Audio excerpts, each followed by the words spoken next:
Story की starting होती है 26-year-old एम्प्लॉय योशिदो से, जो कि एक लड़की के साथ डिनर कर रहा होता है जिसे वो प्यार करता है। उसकी सीनियर एरी डिनर के लिए थैंक्स कहती है। अब योशिदो हिम्मत जुटाकर उसको प्रपोज करता है, पर उसका बैड लक। एरी इस पर रिप्लाई करती है कि वो 5 ईयर से किसी और के साथ रिलेशनशिप में है।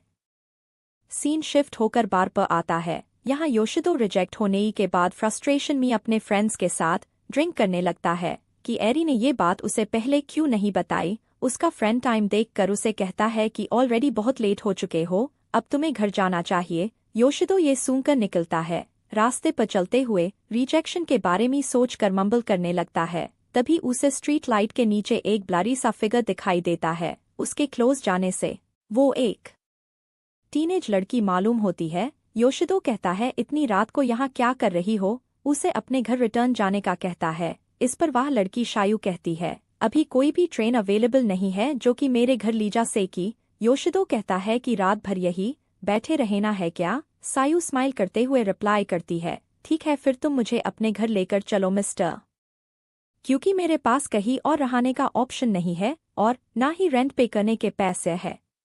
योशिदो कहता है कि क्या मैं ऐसे ही किसी स्ट्रेंजर को अपने घर फ्री में अलाउ करूं? सायू रिप्लाई देते हुए कहती है, इसके बदले तुम जो भी करना चाहो मेरे साथ कर सकते हो। योशिदो मन में सोचता है कि आजकल के टीनेजर की थिंकिंग कितनी डाउन हो चुकी है। वो कहता है कि मैं एक बच्ची से कुछ एक्सपेक्ट भी नहीं करता। सायू इनोसेंट फेस बनाते हुए फिर मुझे फ्री में रहने दो कहती है। हमें योशिदो हाउस दिखाई देता है। उसका सामान पूरा बिखरा हुआ था। यहाँ पर सायू भी आई थी जिसे योशिदो ने रहने के लिए अलाउ किया होता है। सायू घर की खराब हालत देखकर पूछती है। योशिदो रिप्लाई देते हुए कहता है कि तुम्हें इसे कोई मतलब नहीं होना चाहिए और सोते हुए सोचता है कि नेक्स्ट मॉर्निंग होते ही इस लड़की को घर से बाहर कर दूंगा। सायू उसके पास जाकर उसे सेड्यूस करने का ट्राई करती है और कहती है कि मुझे रखने के बदले का ऑफर अब भी ओपन है। रिप्लाई देते हुए कहता है कि मुझे टीनेज गर्ल्स अट्रैक्ट नहीं करती। ये सुनकर सायू स्टार्टल हो जाती है। क्या मैं तुम्हारे लिए कुछ और कर सकती हो? योशिदो इग्नोर करते हुए सो जाता है। नेक्स्ट डे ऑफिस के लिए लेट ना हो जाए ये सोचकर योशिदो पैनिक कर उठता है। फिर उसे याद आता है कि आज तो संडे है, तो वो रिलैक्स होता है। उसे किचन से कुकिंग की स्मेल आने लगती है। तभी सायू आकर उसे कहती है, गुड मॉर्निंग। योशिदो स्टार्टल होकर पूछता है, हु आर यू? सायू रिप्लाई करती है कि एक टीनेजर। इस पर योशिदो कहता है, वही तो एक स्कूल गर्ल मेरी हाउस में क्या कर रही है?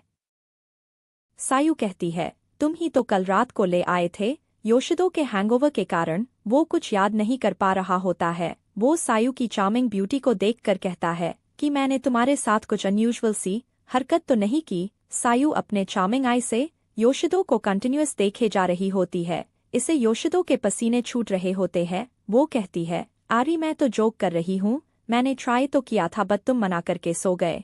इस पर योशिदो को खुद पर प्राउड फील होता। फिर सायू मिसो सूप सर्व करती है। योशिदो कहता है कि तुम रैंडमली किसी स्ट्रेंजर के घर आकर उसके लिए ऐसे ही कुक नहीं कर सकती। रिप्लाई करती है, तुमने ही तो सूप बनाने को कहा था मिस्टर। योशिदो कहता है, तुम मुझे ऐसे प्रोनाउंस करना स्टॉप करो, अब जाओ यहाँ से। सायू पूछती है, क्या रियली तुम्हें लास्ट नाइट की बात रिमेंबर नहीं है? योशिदो जवाब देता है, हाँ याद आया, तो तुम वही स्ट्रेट लाइट वाली लड़की हो? सायू उसका नाम पूछती है और योशिदो की तरह सूप पीने का कहती है। रिप्लाई करता है, तुम मेरे बॉस जैसा बात करना बंद करो। और वो सूप ट्राई करता है। सूप काफी बढ़िया होता है। सायू कहती है, तुम चाहते थे ना ये सूप तुम्हारे लिए एरी बनाए? योशिदो सुनकर स्टार्टल होता है कि ये बात तुमको कैसे पता चली? सायू कहती है, क्योंकि तुम सोते हुए उसका नाम ले रहे थे। कहता है, तुम मुझे बेटर फील करने के लिए ऐसा करना बंद करो। तभी सायू फिर से खुद को अनड्रेस करते हुए पूछती है कि क्या एरी के ब्रेस्ट साइज मेरे से भी ज्यादा है? योशिदो एरी को कंसिडर करते हुए कहता है, हाँ उसके में भी एफ साइज के होंगे।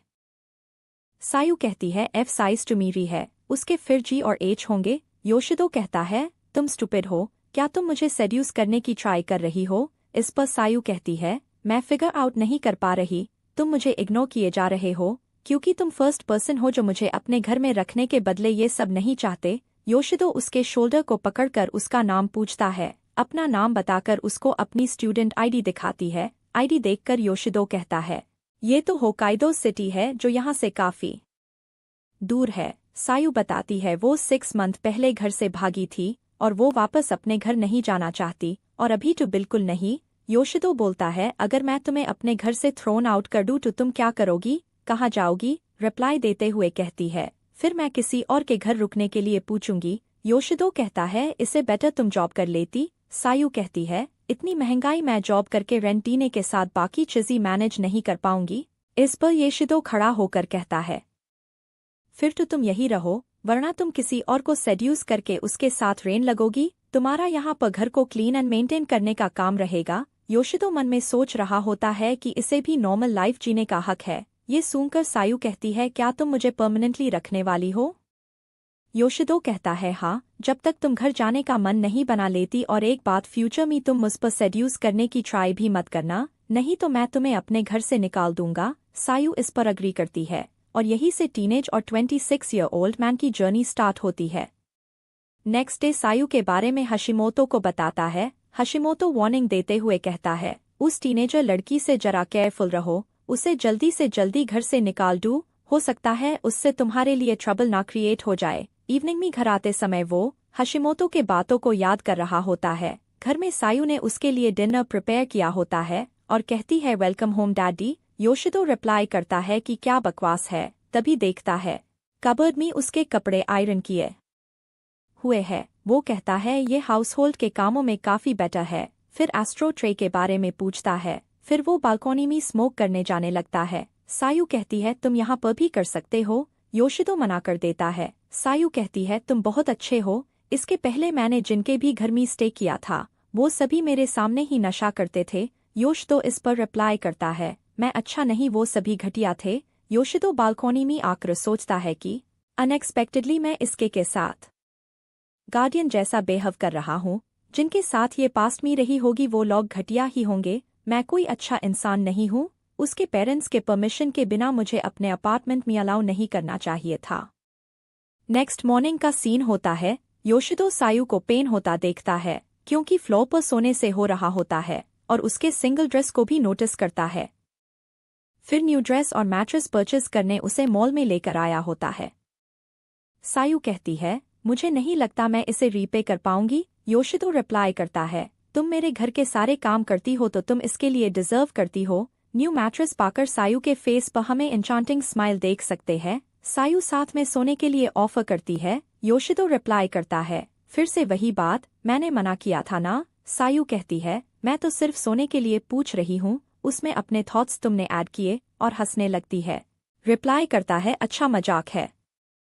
सायु स्माइल करते हुए क्यूट दिख रही थी। नेक्स्ट डे ऑफिस में हशिमोतो और योशिदो डिस्कस कर रहे होते हैं। सुना है तुमने गर्लफ्रेंड बना ली है, क्योंकि तुम आजकल ऑफिस में टाइम पर आते हो, कपड़े क्लीन रहते हैं और ऑफिस से टाइम पर निकल जाते हो। घर आकर योशिदो सोचता है परहैप्स फिजिकली मेरे लिए सूटेबल नहीं है, पर वो क्यूट होने के साथ साथ रिस्पॉन्सिबल भी है। वो गेस नहीं कर पाता कि आखिर वो घर से भागकर टोक्यो में क्यों आई।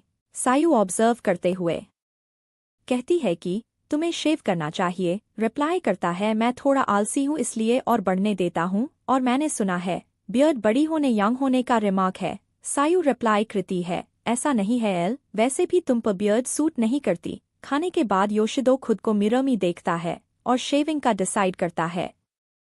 और ये एपिसोड यहीं पर खत्म होता है। नेक्स्ट एपिसोड में हम देखेंगे कि योशिदो को पहले एक भी लड़की हाँ नहीं करती, पर एक लड़की आने के बाद उसे मल्टीपल लड़कियां अप्रोच करती है।